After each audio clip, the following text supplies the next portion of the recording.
നാഗേന്ദ്രാസ് honeymoon. സുരാജേട്ടൻ്റെ Nagendra എന്ന കഥാപാത്രം വളരെ മടിനായിട്ടുള്ള കഥാപാത്ര. ഒരു പണിക്കും പോവാതെ മുഴുവൻ നേരം കടന്നുറങ്ങി ഭക്ഷണവും കഴിച്ചിരിക്കുന്ന കഥാപാത്രം. ഇപ്പോൾ കുളിക്കാൻ വേണ്ടി ചൂടുവെള്ളം തിളപ്പിച്ച് കൊടുത്താൽ പോലും അതൊന്ന് ബാത്റൂമിലേക്ക് എടുത്തു വെച്ചൂടെ എന്ന് ചോദിക്കാൻ മാത്രം മടിയുള്ള കഥാപാത്ര. അങ്ങനെ ഇരിക്കുക പുള്ളിക്ക് പേർഷ്യയ്ക്ക് പോകാൻ വേണ്ടി ഒരു അവസരം കിട്ടുക. അപ്പം അങ്ങോട്ടേക്ക് പോകണമെങ്കിൽ വിസയ്ക്ക് കുറച്ച് പൈസയുടെ ആവശ്യമുണ്ട്. അപ്പം നാഗേന്ദ്രനും സോമനും പ്രശാന്ത് അലക്സാണ്ടറാണ് അഭിനയിക്കുന്നത്. ഇവർ രണ്ടുപേരും കൂടെ കുറേ കല്യാണമൊക്കെ കഴിച്ച് കുറേ പൈസയൊക്കെ ഒപ്പിച്ച് പോകാൻ വേണ്ടിയുള്ള കുറേ പരിപാടികളും കാര്യങ്ങളൊക്കെയാണ് ഈ സീരീസിൻ്റെ ഒരു കഥ വരുന്നത്. ടോട്ടലായിട്ട് 6 എപ്പിസോഡായിട്ടുള്ളത്. ഓരോ എപ്പിസോഡും ഓരോ കല്യാണ കഥകളാണ് പറയുന്നത്. ജാനകി, ലില്ലിക്കുട്ടി, ലൈല, സാവിത്രി, തങ്കം, മൊഴി, ഇതൊക്കെയായിട്ട് എപ്പിസോഡിൻ്റെ പേരുകൾ. എനിക്ക് വളരെയേറെ പ്രതീക്ഷയുള്ളൊരു സീരീസ് ആയിരുന്നു കേട്ടോ അത്. കാരണം ഇതിന് ഡയറക്ടറായിട്ടുള്ള നിതിൻ രഞ്ജിപ്പണിക്കർ, പുള്ളീനെ കേട്ടോ റൈറ്ററും പ്രൊഡ്യൂസറൊക്കെ തന്നെ.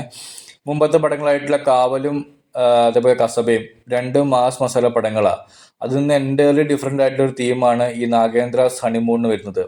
ഒരു കോമഡി ടൈപ്പ്, ഒരു ഗ്രാമം റിലേറ്റഡ് ആയിട്ടുള്ള ഒരു സീരീസ്. അപ്പം അങ്ങനത്തെ ഒരു ചേഞ്ച് ഓവർ വരുമ്പോഴത്തേക്കും വളരെ പ്രതീക്ഷ ഉണ്ടായിരുന്നു സൂപ്പർ ആയിരിക്കും എന്നൊക്കെ.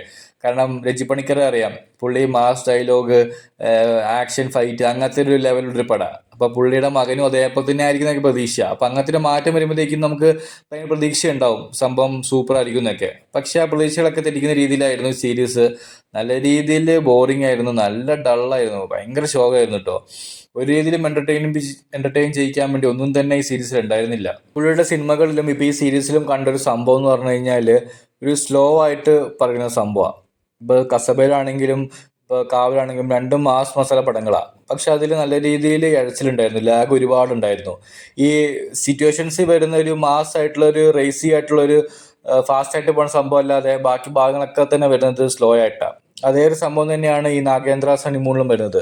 കുറേ ഭാഗം തന്നെ സ്ലോയാണ്. ഇപ്പോൾ ചില സീൻസ് എന്നൊക്കെ പറഞ്ഞു കഴിഞ്ഞാൽ ഫ്ലാഷ് ബാക്ക് കാണിക്കുന്നതോ അല്ലാത്ത സീൻസ് എന്നൊക്കെ പറഞ്ഞു കഴിഞ്ഞാൽ ഡയലോഗൊന്നും ഉണ്ടാവില്ല. ഒരു ബീജം കയറ്റിയിട്ട് കുറേ നേരം ഇങ്ങനെ ഓടിക്കുക.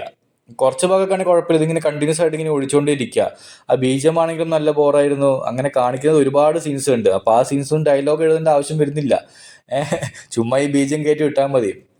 അത് അത്രയും കുറഞ്ഞ് കിട്ടിയെന്ന് എനിക്ക് തോന്നുന്നു. അപ്പോൾ അതങ്ങനത്തെ ഭയങ്കര ബോറായിട്ട് തോന്നി.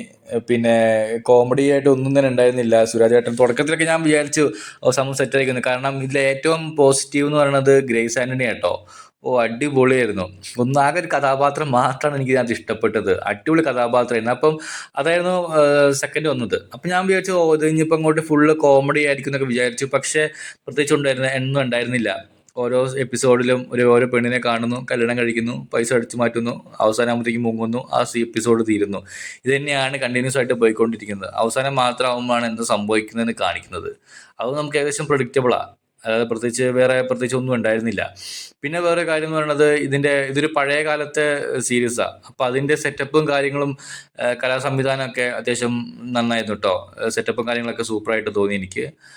പിന്നെ നോക്കുവാണെങ്കിൽ പ്രശാന്ത് അലക്സാണ്ടർ സൂപ്പറായിരുന്നു, നമ്മുടെ സുരാജേട്ടൻ സൂപ്പറായിരുന്നു. കാരണം സുരാജേട്ടൻ ഇങ്ങനത്തെ റോളൊക്കെ നമ്മൾ ഭയങ്കരമായിട്ടും മിസ് ചെയ്യുന്നുണ്ട്. അപ്പോൾ അതിലൊക്കെ കുറച്ചും കൂടെ ഒക്കെ ഒന്ന് കോമഡി കൊണ്ടുവരാമായിരുന്നു. അപ്പം അങ്ങനെ തോന്നി.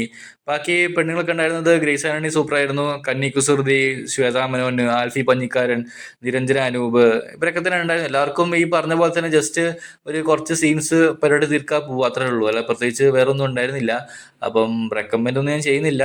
Thank you.